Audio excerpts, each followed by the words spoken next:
persilahkan kepada Dr. Risa. Baik, terima kasih banyak Bu Miftahul Huda ya. Baik, Assalamualaikum warahmatullahi wabarakatuh. Selamat siang Bapak dan Ibu sekalian, yang saya hormati ya, yang saya banggakan, senang sekali bisa bertemu di bulan Ramadan ini ya. Eh, eh, Mudah-mudahan masih tetap semangat ini berkegiatan dari pagi tadi, mendengarkan, saya yakin pasti sangat bersemangat ya, mendengarkan presentasi yang luar biasa. Tadi juga kita mendengarkan presentasi dari Pak Widodo ya, kita belajar banyak tentang bagaimana ekosistem atau ruang lingkup dari PAUD. Nah, sekarang ini tadi kita mempelajari hari yang besar, sekarang kita kembali ke modul ya. Kita membicarakan hal yang lebih fokus kepada orang tua ya, orang tua yang tentu akan membantu anak-anak untuk bisa bertumbuh optimal dimulai dari pola pengasuhan. Ini siapa yang akan men-share? Akan dibantu atau saya sendiri yang men-share materinya? Saya share sendiri tapi belum diberi izin untuk men-share. Sudah Ibu, sudah dibantu sama admin Ibu. Baik, baik ya. Baik Bapak dan Ibu-ibu sekalian, kita akan mempelajari mengenal lebih dalam, lebih detail apa yang ada di dalam modul 2 pola pengasuhan. Mungkin di awal sudah dijelaskan bagaimana modul ini ya. Nah, sekarang kita akan melihat apa saja yang akan bisa kita gunakan ya dengan modul ini untuk bisa disampaikan nanti kepada para guru PAUD ya. Silahkan berikutnya. Klik ya. Nah, ini profil mungkin bisa dibaca lagi, silahkan. Berikutnya lagi klik. Ya, ini juga gambaran besar mengulang kembali apa yang sudah disampaikan kita di depan oleh Ibu Umi. Ya, sekarang ini kita ada di care and education dan parenting di tahapnya bawah justru ya dari rumah perkembangan anak-anak ini. Berikutnya lagi, silahkan.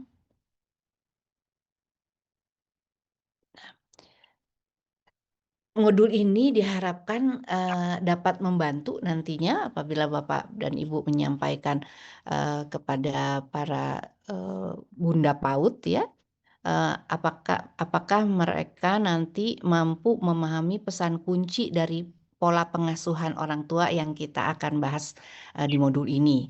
Kemudian apakah para Bunda PAUD ini nanti yang akan menyampaikan pada orang tua mampu melakukan aktivitas utama dari topik-topik pengasuhan orang tua yang kita akan sama-sama kenali ya di dalam modul ini. Itu adalah hasil belajarnya, pesan kunci dan aktivitas. Berikutnya, nah kemudian kita juga menyusun indikator nanti. Apa sih yang menjadi indikator keberhasilan dalam memahami topik pola pengasuhan ini?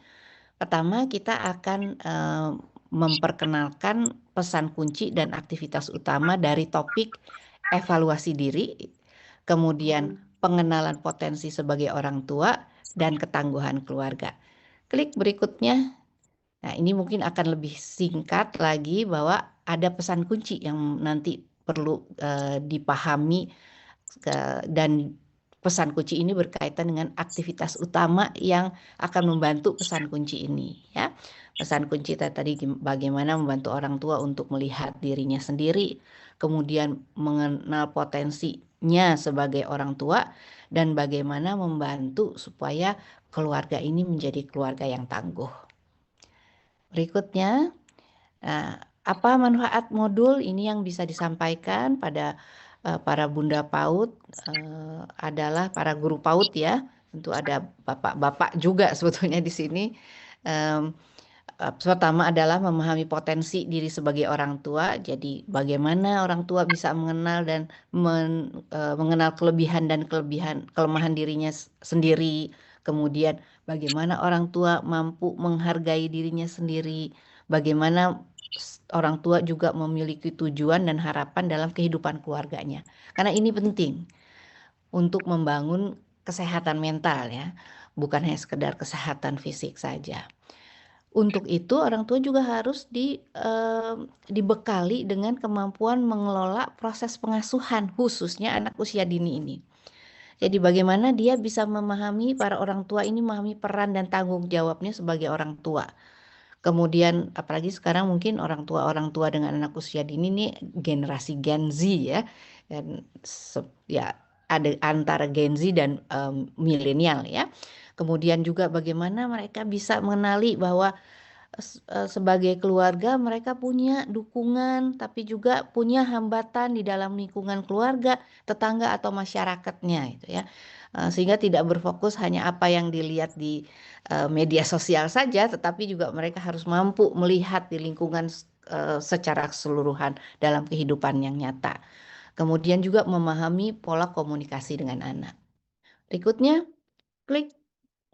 Nah, ini adalah topik pembahasannya. Nanti topik pembahasannya akan kita coba rangkum melalui ceramah, kemudian aktivitas berupa diskusi kelompok, bertanya, saling memberi pendapat, dan juga ada penugasan. Nah, ini yang mungkin nanti Bapak Ibu semua akan lebih kreatif nih membuat penugasan-penugasan yang diberikan ya. Kita memberikan guideline-nya aja.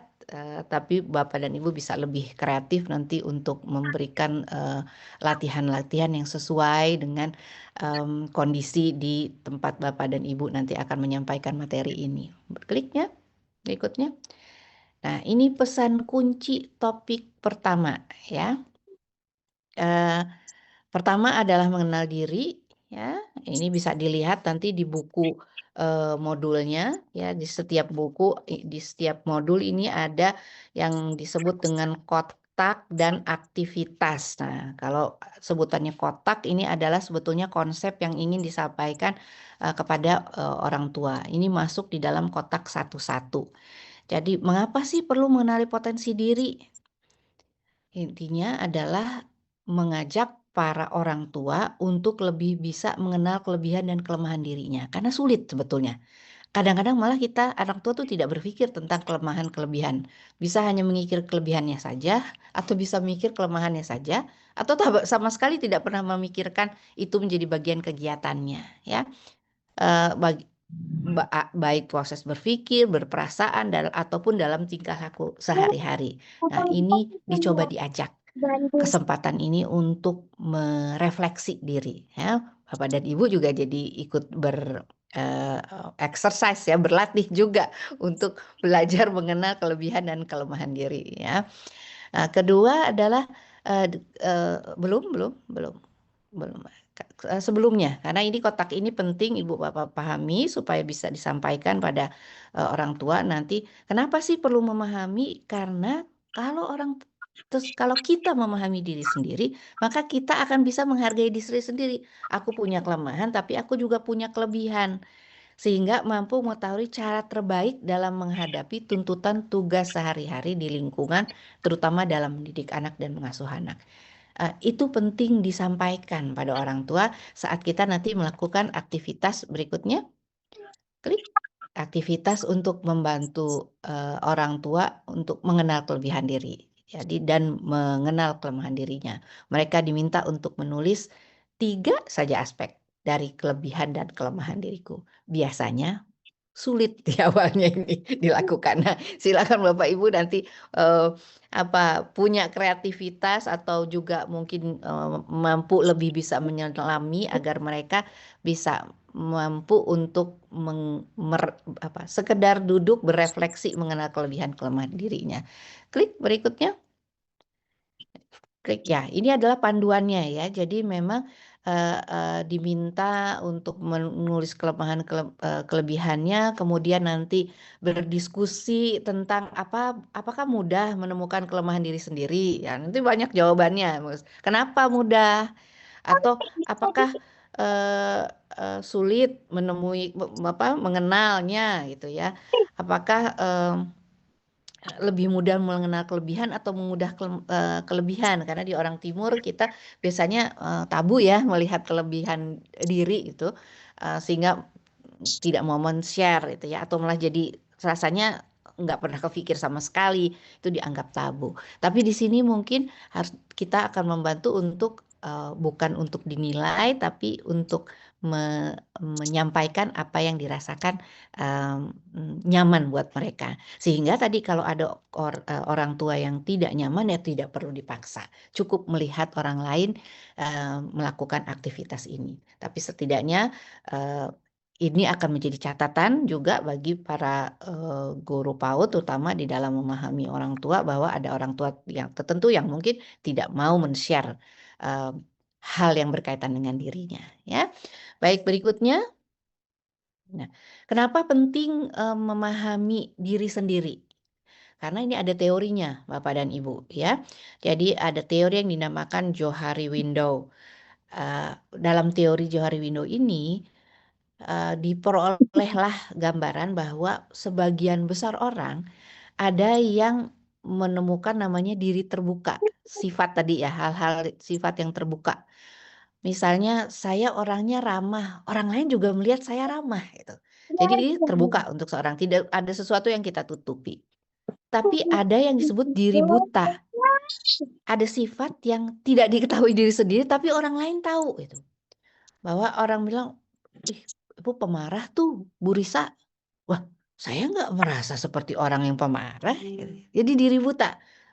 Nah, ini bahaya kalau seperti itu ya. Kita nggak tahu, tapi orang lain melihat. Sehingga ini harus jadi eh, refleksi buat kita ya.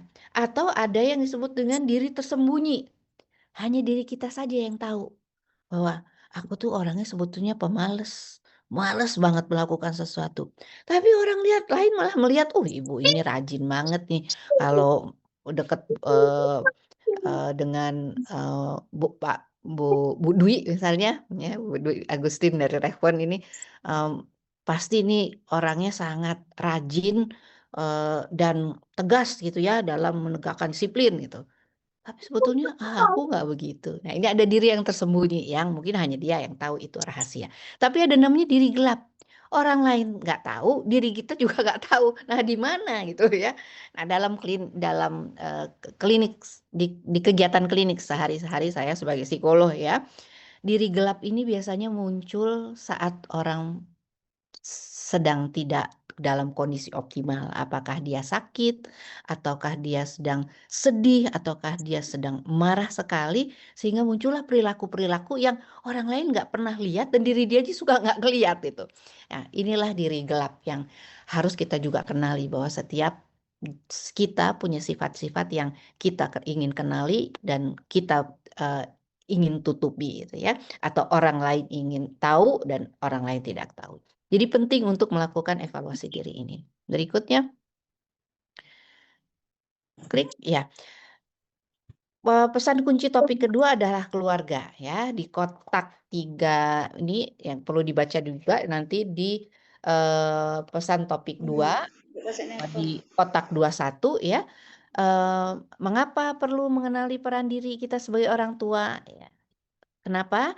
Dengan mengenal peran dan tanggung jawab baik dalam lingkungan keluarga inti dengan suami antara suami, istri, anak ya, ataupun ada kakek nenek mungkin ada di dalam keluarga di rumah ya maksudnya, atau keluarga besar dengan tantenya, dengan omanya, dengan opungnya ya, dengan tetangganya, dengan masyarakat sekitar.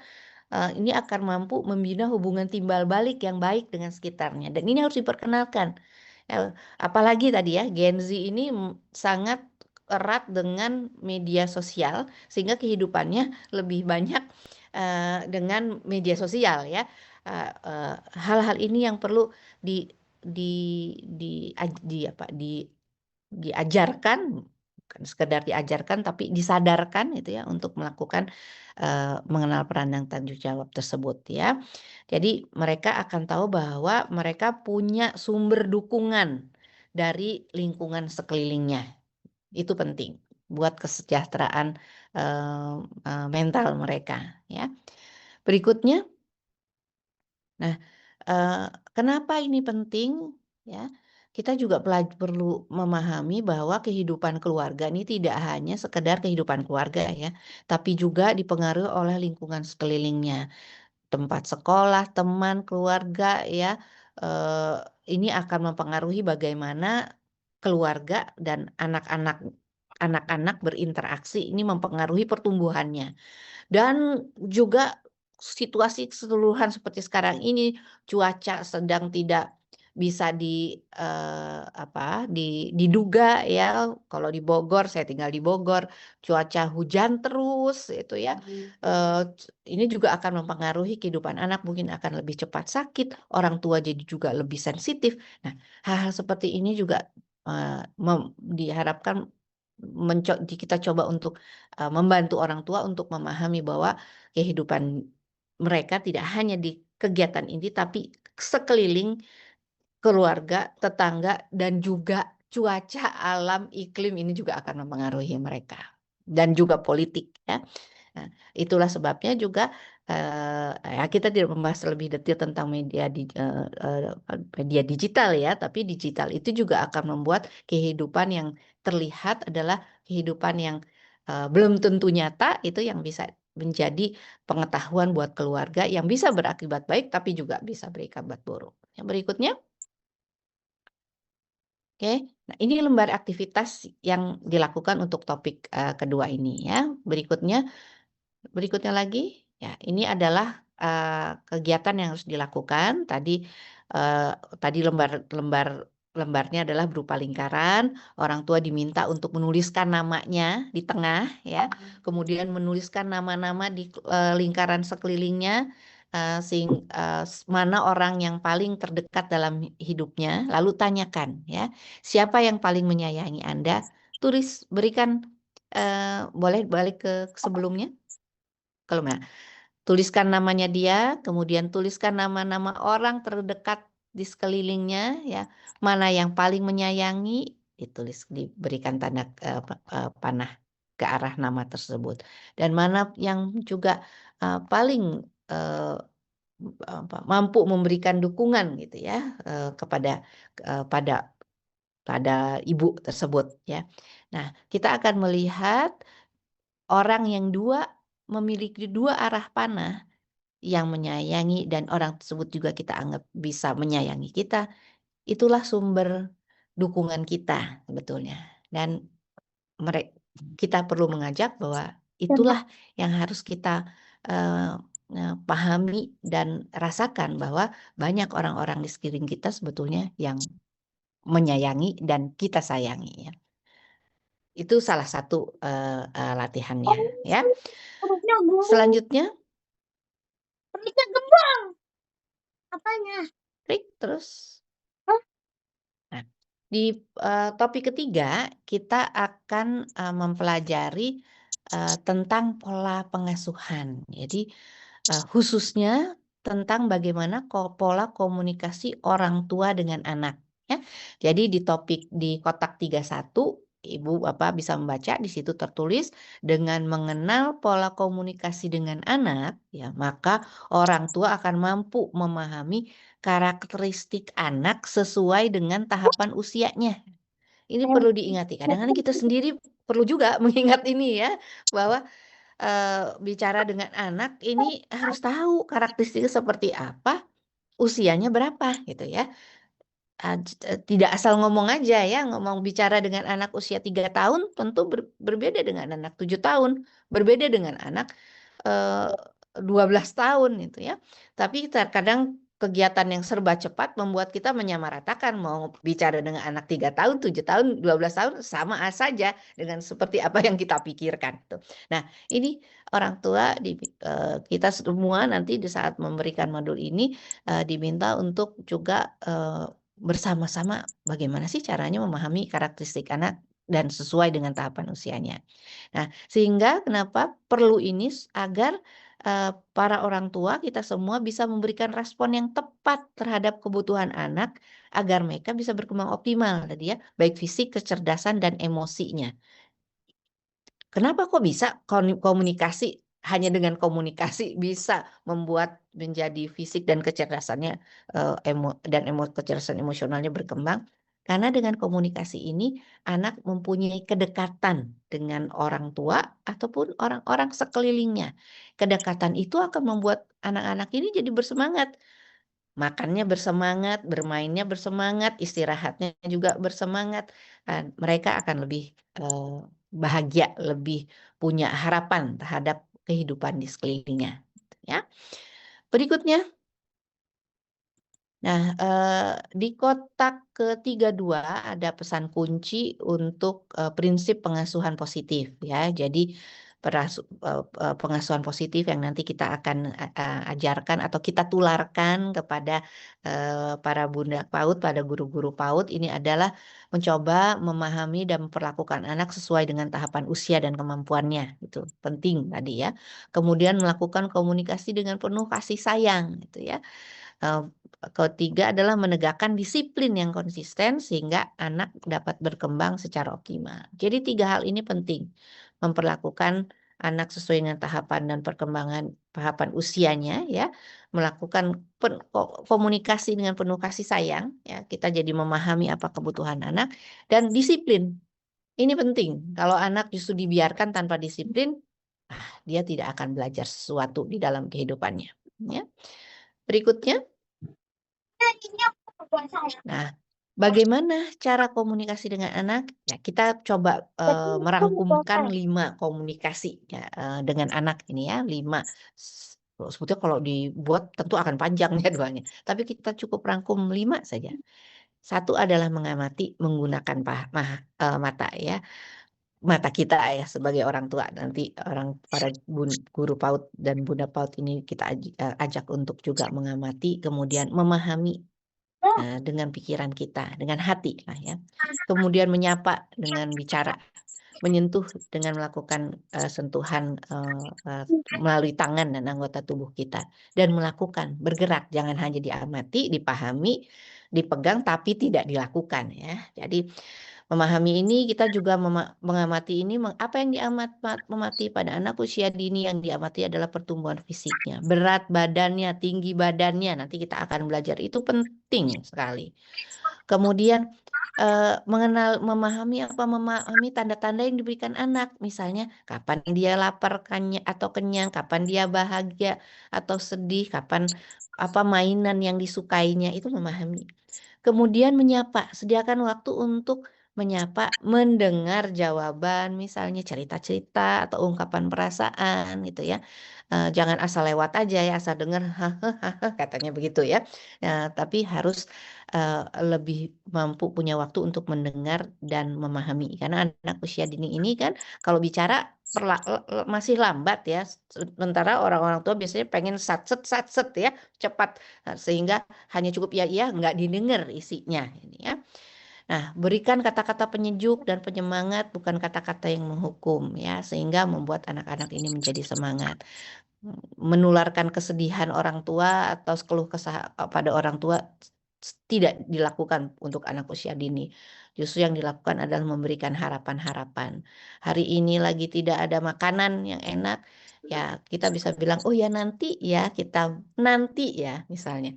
Hal seperti itu akan memberikan harapan buat anak dan sebetulnya buat diri orang tua juga. Menyentuh, memberikan sentuhan, rasa sayang, memeluk, ini juga penting supaya anak merasa dekat. Cukup dekat, dipangku, digendong gitu ya. Itu bentuk dari sentuhan yang menenangkan dan sangat dari berbagai penelitian menunjukkan sentuhan ini mampu membuat anak menjadi lebih stabil emosinya. Ya. Melakukan adalah tadi menemani anak untuk melakukan kegiatan bersama melalui kegiatan bermain. Nanti ada modul tentang khusus bermain. Dan saya yakin Bapak dan Ibu pasti punya banyak cara ini melakukan cara bermain dengan anak. tapi dengan cara yang lebih struktur tadi, bagaimana berkomunikasi anak dengan lebih menyadari ya tadi, mengamati, memahami, menyapa, menyentuh, melakukan, tentu kegiatan-kegiatan ini lebih berarti baik bagi anak maupun orang tuanya ya. Berikutnya, ini adalah panduan prosesnya, silahkan cukup mudah tadi ya. Berikutnya lagi, ada latihan yang dilakukan di sini adalah mengisi lembar evaluasi, di mana lembar evaluasi ini akan bisa membantu orang tua untuk mengetahui apakah dia cukup bisa memahami nggak anaknya, atau lebih banyak mengatur, atau lebih banyak memanjakan, atau lebih banyak membiarkan. Nah, latihannya seperti apa? Klik berikutnya. Ya, ini di orang tua ada 16 pertanyaan ya. Orang tua diminta menilai setiap pernyataan ini, lalu menilai apakah tidak pernah atau jarang, sering atau selalu melakukan hal ini ya. Saya akan segera memberikan hukuman bila anak tidak mengikuti aturan yang saya buat selalu ya. Berarti yang dilingkari adalah sini. Oh, dapat skornya 4. Nah, 4 ini ditaruh di kolom B, 4. Nanti kita akan latihan pelan-pelan ya saat exercise ya. Kedua, saya memahami reaksi anak. Kayaknya jarang ya itu ya. Kadang-kadang lah, nggak sering. Kalau jarang di sini dilingkari 2 ya. Nah, nanti 2 ini ditaruh di mana? Ditaruh di A. Jadi kotak-kotak hitam ini tempat menaruh skornya. Satu lagi latihannya. Saya akan memenuhi apa saja keinginan anak. Oh, pasti saya selalu ya. Selalu misalnya. Atau sering deh. Sering. Nggak selalu tapi sering ya. Berarti kita lingkari di sini. Berarti dapat nilai 3. Kotaknya ditaruh di mana? Di kolom C. Lalu 3. Diisi selanjutnya. Gitu. Sampai nanti ibu, bapak jumlahkan nih kotak kolom ini sehingga dapat nilai totalnya. Jumlahkan di sini dapat nilai totalnya. Dan seterusnya. Dapatlah nilai total dari masing-masing ABC ini. Nilai yang paling tinggi itu menunjukkan kecenderungan mana orang tua tersebut melakukan. Boleh mundur lagi? Mundur ke slide dulu. Nah, kalau yang tinggi A berarti bukan. Balik lagi yang tadi. Nah, kalau lagi satu lagi. Next. Ya. Kalau A yang tinggi berarti memahaminya yang tinggi. Kalau B-nya yang tinggi berarti mengaturnya yang tinggi. Tapi kalau hampir sama rata berarti semua aspek ini ada pada diri orang tua tersebut. Ya. Oke. Nanti sambil berjalan materi bisa diperoleh, Pak. Panitia sudah memberikan linknya ya. Oke, berikutnya. Klik berikut. Nah, ini adalah modul topik terakhir ya. Topik tentang harapanku. Jadi orang tua nanti kita coba ajak untuk mengetahui mengapa perlu memiliki tujuan hidup dan harapan hidup. Ini ya, karena kadang-kadang orang tua juga tidak berpikir apa sih tujuan hidupku, apa sih harapan hidupku, karena tujuan dan harapan hidup ini akan membantu orang tua untuk lebih tahu makna kehidupan yang dia lakukan saat ini dan ke depan ya. Kenapa memiliki tujuan hidup ya tadi membantu mengarahkan orang tua untuk menjalani kehidupannya dengan lebih berarti. Ya. Kemudian membantu juga orang tua kalau dia punya harapan, dia akan memiliki kreativitas dalam menyelesaikan masalahnya sehingga diharapkan bisa menjadi keluarga yang tangguh. Ya, ini secara garis besar topik inilah yang akan kita angkat. Nanti pelaksanaannya Bapak dan Ibu bisa menyesuaikan dengan gaya orang tua yang nanti akan dibimbing oleh para guru PAUD. Ya. Berikutnya, klik ya. Ini adalah panduannya ya. Jadi ada kotak 41 ya, tadi 41 adalah kotak di awal yang menjelaskan kenapa orang tua itu perlu memiliki harapan hidup. Kemudian ada latihan 41 ini nanti. Silakan latihan 41 berikutnya. Klik. Ya, latihan 41 ini orang tua diminta untuk menuliskan apa sih tujuan hidupku. Memang rasanya banyak juga orang tua yang merasa sulit ya, tapi ada juga yang merasa lebih mudah. Nah, di dalam kelompok nanti mungkin inilah yang harus di ditularkan ya, bahwa setiap orang punya tujuan hidupnya. Kalau nggak punya juga nggak apa-apa, tapi saat belajar, saat ini kita berkumpul, nah kita coba deh merenungkan apa sih tujuan hidup kita. Belajar juga dari ungkapan-ungkapan dari tujuan hidup orang tua yang lain ya. Kemudian harapannya pada keluarga. Apa harapannya? Kemudian harapan pada anakku, harapan pada diriku, atau ada nggak kata-kata mutiara, kata-kata yang aku suka untuk membantu aku membuat semangat.